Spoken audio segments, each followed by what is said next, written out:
Hi hello நாம இன்னைக்கு state song of Tamil Nadu தான் பார்க்க போகிறோம். இந்த சாங் அடாப்டட் ஆன் எப்போன்னு பார்த்தீங்கன்னா 17 டிசம்பர் 2021 தான் வந்துட்டு இதை நம்ம அஃபிஷியலாக நம்மளுடைய ஸ்டேட் சாங்காக அடாப்ட் பண்ணோம் அப்படின்னு சொல்லிட்டு பார்க்குறோம். ஸோ இது வந்து ஆன் 11 மார்ச் 1970 பார்த்திங்கன்னா கரந்தை தமிழ் சங்கம் அவங்க வலியுறுத்தின பேரில் தான் வந்து இதை நம்மளுடைய அப்போ இருந்த சிஎம் கருணாநிதி அவர்கள் வந்து ஸ்டேட் சாங் ஆஃப் தமிழ்நாடு அப்படின்னு அஃபிஷியலாக டிக்ளேர் பண்ணாங்க. அதை டிக்ளேர் பண்ண டேட் தான் வந்து 23 நவம்பர் 1970 அப்படின்னு சொல்லிட்டு பார்க்குறோம்.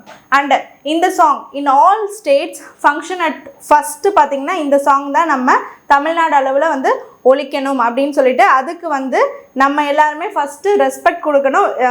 எக்ஸப்ட் வந்து டிசேபிள்டு பர்சன் தவிர நம்ம எல்லாருமே வந்து எழுந்து நின்று அதுக்கு மரியாதை கொடுக்கணும். அதுதான் வந்து தமிழ் தாய் வாழ்த்து நீராறும் கடலுத்த அப்படின்னு சொல்லிட்டு பார்க்குறோம். இந்த சாங் எப்படி உருவானதுன்னா 1891 மனோன்மணியம் புக்கில் தமிழ் தெய்வ வணக்கம் அப்படின்னு டைட்டிலில் இருந்த அந்த ஒரு பேரா அதை எடுத்து தான் வந்துட்டு தமிழ் தாய் வாழ்த்தா வந்து உருவாக்கியிருக்காங்க. இதோட லிரிக்ஸ் யார் உருவாக்குனது பார்த்தீங்கன்னா வந்துட்டு மனோன்மணியம் சுந்தரம் பிள்ளை அப்படின்னு சொல்றவர் தான் உருவாக்கினார்.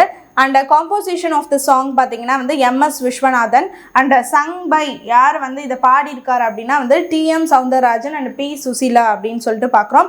அண்ட் அடிஷ்னல் இன்ஃபோ என்னன்னா state song of Puducherry union டெரிட்டரியாக இருக்க பட்சத்தில் அதுக்கும் இது ஸ்டேட் சாங்காக இருக்குது அப்படின்னு சொல்லிட்டு நம்ம ஸ்பெசிஃபிக்காக பார்க்குறோம். நம்ம ஸ்டேட் சாங் ஆஃப் தமிழ்நாடு பார்த்தாச்சு. தேங்க்யூ.